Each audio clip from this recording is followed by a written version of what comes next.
पास बुलाकर बोली, देखो पुत्र, यह धन हमें शिव जी की कृपा से प्राप्त हुआ है, अतः प्रसाद के रूप में दोनों पुत्र आधा आधा बांट लो।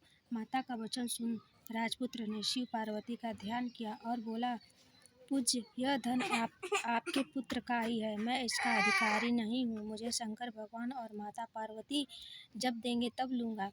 इतना कहकर वह राजपुत्र शंकर जी की पूजा में लग गया। एक दिन दोनों भाइयों को प्रदेश भ्रमण का विचार हुआ। वहाँ अनेक गंधर्व कन्याओं को क्रीड़ा करते हुए देखा। उन्हें देखकर सूचिव्रत ने कहा, भैया, अब हमें इससे आगे नहीं जाना है। इतना कह सूचिव्रत उसी स्थान पर बैठ गया, परंतु राजपुत्र अकेला स्त्रियों के बीच में जा पहुंचा।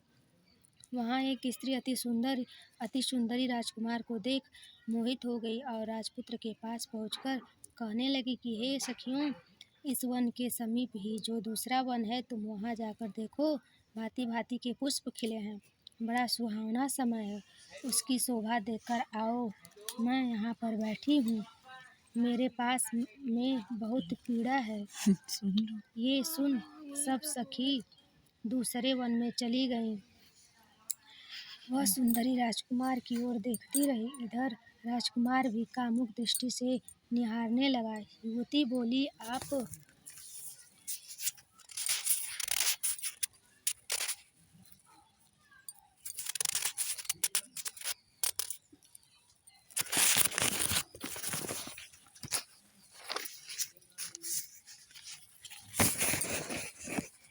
कहाँ रहते हैं? वन में कैसे पधारे? किस राजा के पुत्र हैं? क्या नाम है? राजकुमार बोला, मैं विदर्भ नरेश का पुत्र हूँ, आप अपना परिचय दें। युवती बोली, मैं विद्राविक नामक गंधर्व की पुत्री हूँ, मेरा नाम अंशुमती है। मैंने आपकी मन स्थिति को जान लिया है कि आप मुझ पर मोहित हैं। विधाता ने हमारा तुम्हारा संयोग मिलाया। युवती ने मोतियों का हार राजकुमार के गले में डाल दिया।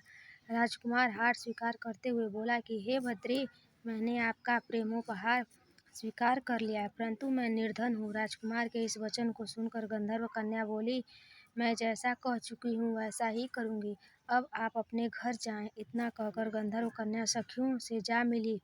घर जाकर राजकुमार ने सूचिव्रत को सारा वृत्तांत कह सुनाया। जब तीसरा दिन आया, वह राजपुत्र सूचिव्रत को लेकर उसी वन में जा पहुँचा। वहीं गंधर्व राज अपनी कन्या को लेकर आ पहुँचा। इन दोनों राजकुमारों को देख आसन दे कहा कि मैं कैलाश पर गया था।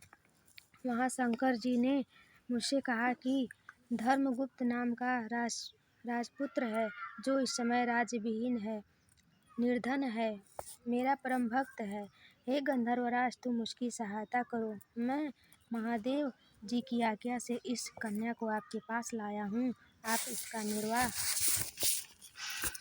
निर्वाह करें, मैं आपकी सहायता कर राजगद्दी पर बिठा दूंगा। इस प्रकार गंधर्वराज ने कन्या का विधिवत व्रत विवाह